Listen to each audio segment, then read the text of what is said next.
Hey y'all, how's it going? I am trying not to cry.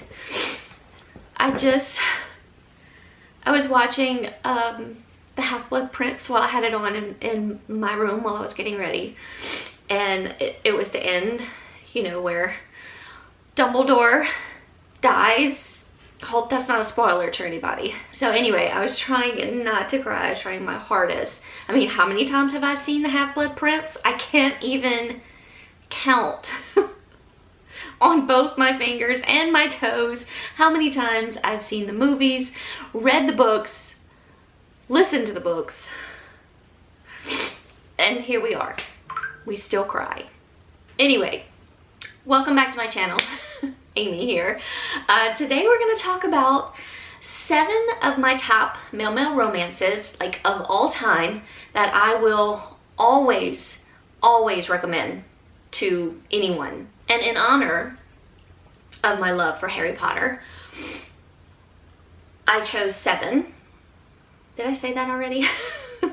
Yes, that is why I'm doing 7, my top 7 male-male romances of all time, because 7 is the number of books in the Harry Potter series, and it's just a magical number to me. So therefore it's my favorite number, so therefore you get 7 male-male romances. Of course, you've heard me talk about all these books before, so I'm just repeating myself when I talk about them, but like I said, I absolutely love these books. I will continue to reread them, re-listen to them. If movies could be made of them, I would absolutely love that, but I know that probably will never happen. But anyway, let's stop rambling and get right into the video. I have my top 3 in paperback right here in front of me. So let's just go ahead and get those obvious ones out the way. You will always hear me talk about this book, and you probably know what it is. Wrath by Ella James, my absolute favorite, I think, of all time male-male romances. It's just everything in a book. I know it's long, I know it's a lot, and some people didn't like it for that reason. Some people felt like it was unnecessary to be this long, but to me, I feel like Josh and Ezra's story needed all these words in this book.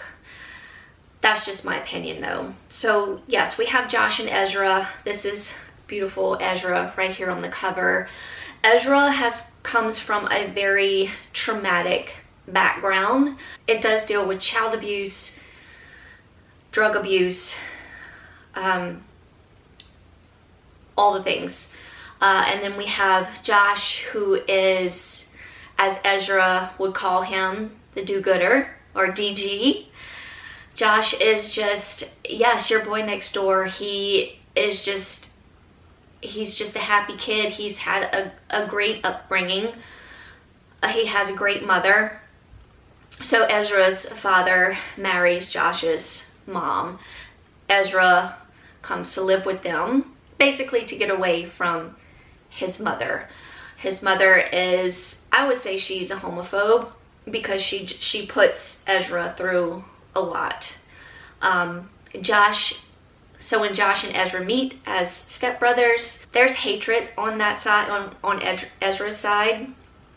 I can't get my words out. So there's a lot of bullying in this on Ezra's part to Josh. And I really, like, I didn't know how to feel when these things would happen, because I loved Josh so much, and Josh was just there to try to help Ezra. He didn't know what was wrong with Ezra, but he wanted to be there to help him in any way that he could. He is truly a do-gooder, and Ezra just kept pushing him away and pushing him away, because how Ezra truly felt about Josh, and he hated those feelings that he was feeling, because he was basically taught to hate those feelings. So he would push that hatred onto Josh, and it was just so sad to read this. I did listen to this book as well, just to kind of get the whole feel of it. And holding it now in my hands again, I want to reread it because I just loved it that much. I love these two guys that just what they had to go through to find each other. There's years that keep passing in this book, which is probably why it's so big, because Ezra and Josh's story has to be told over a long period of time. Y'all, I can go on and on about this book, so I'm gonna wrap it up. Y'all know how much I love Ezra and Josh's story. I will always recommend it to anyone out there who is looking for a heartfelt, really deep, intense love story about two guys that are finding themselves through each other, and just discovering who each other are by being together. It's just a beautiful love story. It's beautiful. Another beautiful love story, sort of on the same level but not as intense. We have When You Come Back to Me by Emma Scott. This is Holden and River's story. So like I said, sort of on the same intense, I guess, level of wrath, but not quite as intense, not quite as deep. There's sort of that not necessarily self-loathing on Holden's part, more of just like he had to go through things that has caused him to have this hatred. He lives his life out proud. He does not hide the fact that he is gay. He's not going to go out and pronounce it to the world that he is gay, but he is going to just let it happen. You know, if he goes into this new school with these new kids, and he's just going to act the way Holden acts, and they either accept him or they don't. So that's Holden in a nutshell. He just has like this hate, like just anger. He has anger. Let's call it that. It's not hatred. It's more like anger towards what he was put through. He was sent to live with his aunt and uncle, who accept him into their home. Holden gives them a pretty hard time, and they are just some good people. I really loved his aunt and uncle. We don't get much of them in the story, but the parts that we do get are really heartfelt. They are trying to do their best to show Holden that he is accepted and he can be loved. And then we have River. River is, once again, sort of your boy next door. Is he the quarterback of the football team? I want to say, like, yes, star quarterback of the football team. Girls want to date him, guys want to be him, all that sort of thing. He is hiding his, sorry, I felt something on my leg, and I was like, what is that? It's just part of my shorts fell over. But anyway, he is sort of hiding the fact of that he may possibly be gay.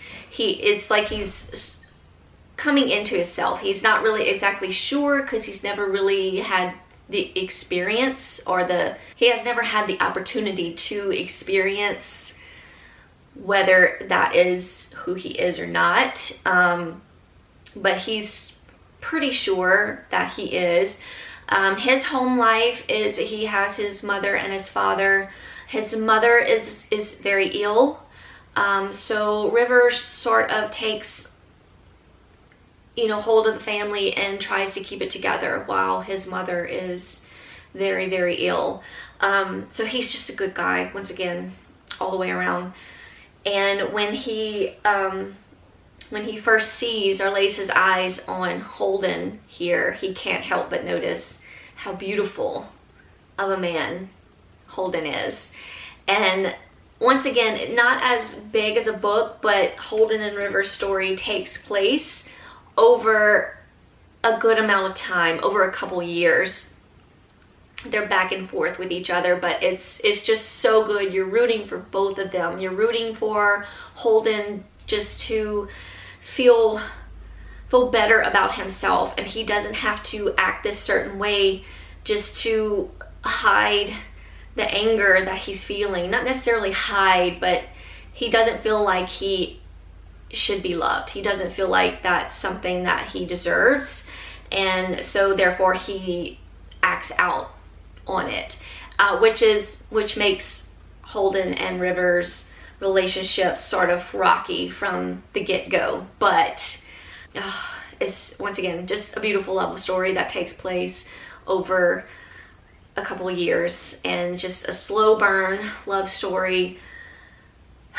Just two, like I said, sort of on the same level, because we have two guys that have really just been through it, and then we have other two guys that are just really good guys and that are just trying to make the ones that they love know that they deserve to be loved.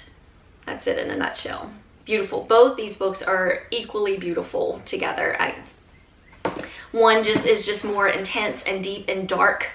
This one, it does have its level of intensity and darkness, but just not on the same level as this one. But basically, your same kind of story. These aren't stepbrothers though. These are stepbrothers. And of course, Top Secret by Serena Bowen and Elle Kennedy. This is just a fun read all around. So if you're looking for something that's just not a lot of drama, not a lot of angry and hatred, it's just all around fun time with these guys. One of them knows that they're either bisexual or gay, and not afraid to put those feelings out there, and the other one is just sort of coming into himself and hasn't really realized that he could possibly be gay or bisexual. Blah, blah, blah, blah. I'm telling y'all, I can't get my words out. It's the Half-Blood Prince. It had just... So this is Keaton and Luke's story. Keaton, once again, is sort of like your boy next door. He has a girlfriend.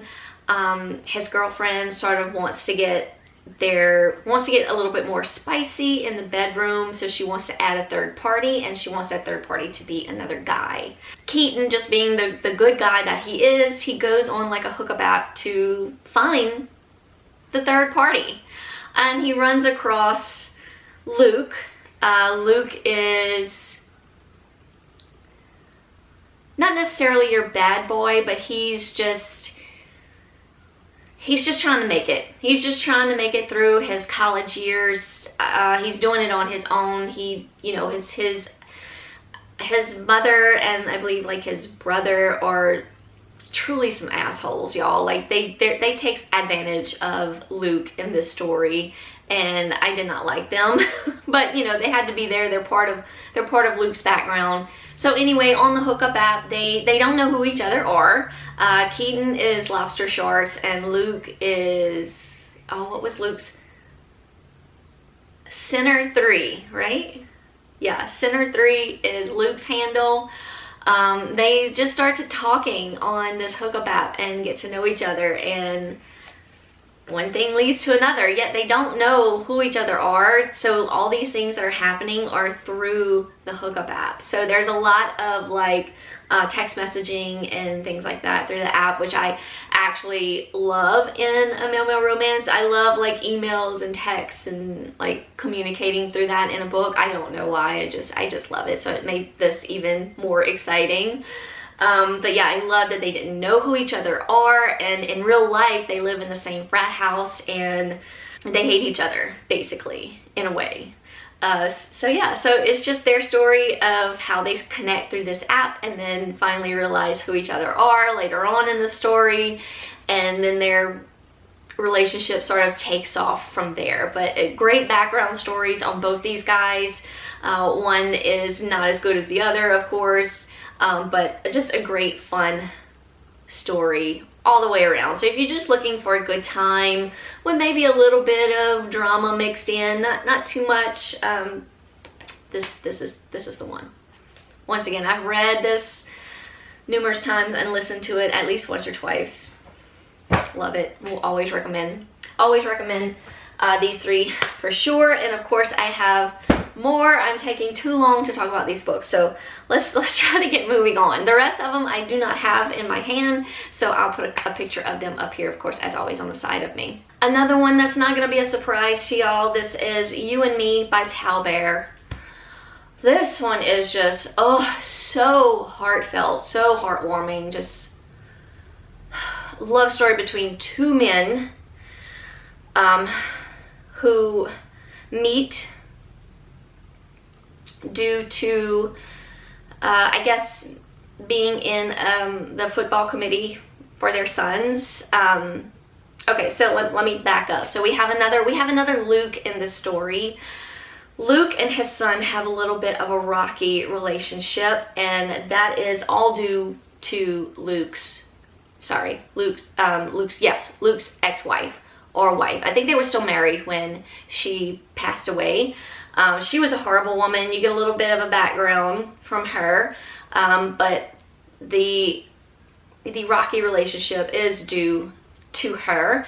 And after she passed, Luke's just trying to do whatever he can to get by, but in that he has sort of just lost the connection between him and his son, and he wants to get that back. So the whole thing is because the wife receives a letter about the committee, like the football committee. I don't remember what it's called. Let me see if it's in my notes. Anyway, it's a football committee. So he gets this letter and he decides that he's going to, it's for his wife. So he goes to like one of the committee's meetings to let them know that his wife is gone and please stop sending letters. He ends up talking to Landon, who is like the head of the committee. Landon is gay. Landon was married in a very religious relationship. He comes from a very religious background. And he just decided he didn't want to live that lie anymore, and he didn't want to put his wife through that. So him and his wife have been apart for a while, and now he's just, he's doing his best to live his life, but he has a very, very good relationship with his son, who also plays, of course, on the same football team as Luke's son. So this is where they meet, and Landon, these names, y'all. Landon basically gets Luke to join the committee and sort of helps him grow his relationship with his son. In that process, though, these two start to have feelings for each other. These feelings, they both, on both their parts, don't know how to react to these feelings, especially Luke. He's feeling all these strong feelings for Landon, and he's not sure exactly what that means. And then, of course, Landon is attracted to Luke right away, but he knows Luke is straight. So he doesn't portray those feelings or act out on those feelings. He's just there to be a good friend and a good supporter to help Luke with his relationship with his son. So it's just a beautiful story between these guys. A slow burning romance, by awakening, first time. And when these two guys finally just surpass their feelings and do what their hearts want to do, it's just beautiful, and just explosions. I loved this story so much. I have not reread this, so this needs to be something I need to put on my reread list. I don't reread a lot of books. It has to be like really, like, just finds a place in my heart and in my head, and I will never forget it, which is what all these books are all about. Let's go ahead and talk about another obvious top of my Mel Mel romances, Virgin Flyer by Lucy Lennox. Love, love, love. So this is Tio and Jack's story. Jack is an airline pilot. He flies all around the world. He is openly gay. And he basically, I guess you can say he sleeps around. I mean, he's never in one place, so he kind of makes a point not to really settle down. So when he's somewhere and he's feeling it, he'll get on his app and he'll, find someone for the night wherever he's at. And then we have Tio. Tio is a nurse who is in love with his best friend. His best friend, I'm pretty sure his best friend is a closeted gay man, but he has a very powerful father. There's a little bit of backstory on that, but not too much. So Tio has wasted a lot of his time on just dwelling on that love and infatuation that he has on his best friend, and he's done. He's done. He's a virgin. He's never been with another man. He knows he loves men. So he decides he's going to put it out there. So he gets on a hookup app and he puts this, and this is like just the key to the story. It says, "One night of lovemaking with absolutely no talking. I just want to be held and loved without chit-chat or expectations. Treat me like I'm the most important thing in the world. Please stay all night and hold me, but don't be surprised if I'm gone in the morning." That right there, I think that's in the synopsis. I'm not sure. If it's not, it's right at the very beginning of the book, so it's not a spoiler, but that right there just makes the whole story. So, and Jack's the one that finds this, and he's like, oh, this has got to be me. This is perfect. And that love scene with these two men is, I have never read something just so endearing. I mean, it was so sexy. Fireworks, explosions, once again, it was just, and like I said, they don't know each other. They just, you know, Tio opens the door, it's Jack. They don't say a word. It's perfect. It's perfect. And they both, of course, go their separate ways, but they end up finding each other some kind of way. I think, I'm not gonna give it away, but yeah, they find each other again, of course, and their journey of a love story begin. I do believe it kind of takes over a little bit of time, not of course as long as like Wrath and When You Come Back to Me. But yes, it does take a little bit of time for these guys to really connect. But once again, a beautiful story that I will always recommend. Okay, I haven't talked about this book in a really long time.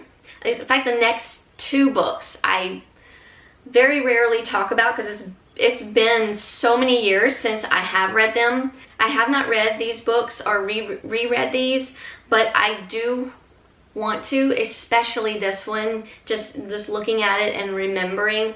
I think about this book and the last book I'm going to talk about all the time. Like, it just pops in my head every now and then, like, oh, that was such a great story. This is Sir by N.R. Walker. This is the first book I read by N.R. Walker, and I was hooked. I wanted everything N.R. Walker from that point on. So this is a BDSM story as well as a male. So there is like threesomes involved, but it's so well done. I'm not usually a big fan of the whole dom and sub sort of thing, or a BDSM. I'm not really a huge fan of that. I mean, I'll read it, but it's got to be really well done, and this is so well done. If you have not read this book, you must put it on your list. It's if you like BDSM, male, I highly recommend this book. So we have Sig. Sig is the dom in this relationship. Of course, he's a very rich, powerful man. I believe there's like a club that he goes to.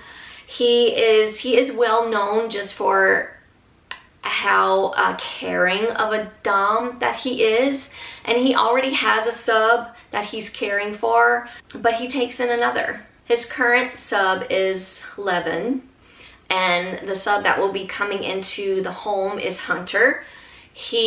Hunter has been abused by his previous dom, and so like I said, there's like a club, and if this club finds out about any abuse that is taking place between the sub and the dom, if the dom's abusing, especially if the dom's abusing the sub, there will be consequences.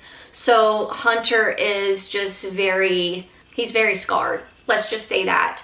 And it's gonna be very hard for him to get back into a sub-dom relationship. But that's all he knows.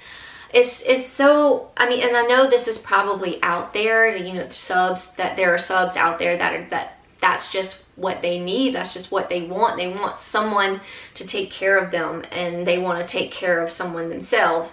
But this was just so heartfelt, like just having Hunter there, and knowing what he was put through, and then having Sig take care of him and slowly bring him into the relationship. Like, it's a very slow burn, like nothing really happens much with these two men.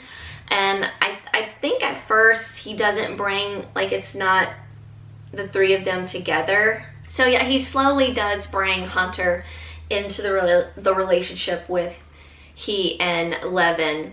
It's just, oh my gosh, it's just so beautiful, y'all. Just a beautiful story between all these men. And Levin is also so caring of a person, you know, and Sig wouldn't have it any other way. Sig is very particular about his subs, which is why he usually only has the one. But he's so good and so caring that the club wanted him to take in Hunter so Hunter could get back that trust that a dom should have with his sub. Just a beautiful story. It's not all BDSM, y'all. It's just a beautiful story between three men, one that was hurt really, really bad and just needs that encouragement, and know that not all doms are like his previous dom. So just beautiful. I highly recommend. Okay, now this last one, it's been years, y'all, since I've read this book, but I always think about it. I don't think I've ever done a reread of it, but it pops in my head so many times, I can't tell you. So I had to write it down. This is Lickety-Split, and this is by Damon, Suede. This book was published in 2017, and I believe that's when I read it, right when it was released. So yeah, it's an oldie, but definitely a goodie. If you are someone that likes some good smut, this is the book for you, or this is the book for you. This is very smutty, very smutty, but it's fun. It's just a fun story. There's an age gap here as well, and I do believe, was this guy a teacher? I didn't write a review on this because that was, you know, back in the day. This was before I discovered BookTube, before I started actually doing book reviews. This is just when I was, you know, physically reading and up in, you know, all up in my male romance phase, which I still am, but, you know, right in the heart of it. So I'll read you a little bit of the synopsis because, like I said, it's just been so long, but I do know it's age gap, and I do believe either this young man has always been attracted to this older man, like always, even when he was a young boy. He knew he was gay, and he knew he was attracted to this man. I think the man was, for some reason I want to say he was a teacher, but I don't know if that's right. But he was definitely, I think, a friend of the family, maybe a friend of his dad's. Okay, it says, love won't wait. So we have Patch Hassel grew up in a hurry, ditching East Texas for New York City to make his name as a DJ and model without ever looking back. So this is our younger man. When his parents die unexpectedly, he heads home to unload the family farm ASAP and then skedaddle. Except the wheel left Patch's worst enemy in charge, his father's handsome best friend who made his high school years hell. Tucker Briggs is going nowhere, that's what it says. 20 years past his rodeo days, he's put down roots as the caretaker of the Hassel farm. He knows his buddy's smart-ass son still hates his guts, but when Patch shows up, growed up, looking like sin in tight denim, Tucker turns his homecoming into a lesson about old dogs and new kinks. Patch and Tucker fool around, but they can't fool themselves. Once the farm's sold, they mean to call it quits and head off to separate sunsets. With the clock ticking, the city slicker and his down-home hick get roped into each other's life. If they're gonna last longer than spit on a griddle, they better figure out what matters fast. So this man, Tucker, was Patch's father's best friend, and yes, now I'm remembering, he gave him hell in high school. I want to even say he was a sort of like a bully to Patch in a way. But yeah, now this one's just a fun, There's not a lot of drama to it at all. It's just a fun story about two men fooling around. One is more experienced than the other. One's way older than the other. It's father's best friend, age gap. It's just a fun read. So and smutty. Like I said, if you want some smut and just to have a good time, Lickety-Split by Damon Suede. Alright, that's it, y'all. That's my top 7 male romances of all time that I will always recommend to anyone who's looking for any level of a male romance. If you're looking for something dark and deep and intense, if you're just looking for some intenseness, if you're looking for some fun, if you're looking for smut, if you're looking just for sweet love, I think I covered all those in this video. As always, thank y'all so much for watching. Let me know in the comments what are some of your top male romances, or just top romances in general that you will recommend to anyone. Put those in the comments below. Hope you're all doing well out there, having a great Pride Month. Be proud of who you are and celebrate you this month. Celebrate you every month. Who says it has to be just Pride Month? It's every month. You are you, you are loved. I love you. Thank y'all once again so much for watching, and I'll see y'all very soon in a new video. Bye y'all.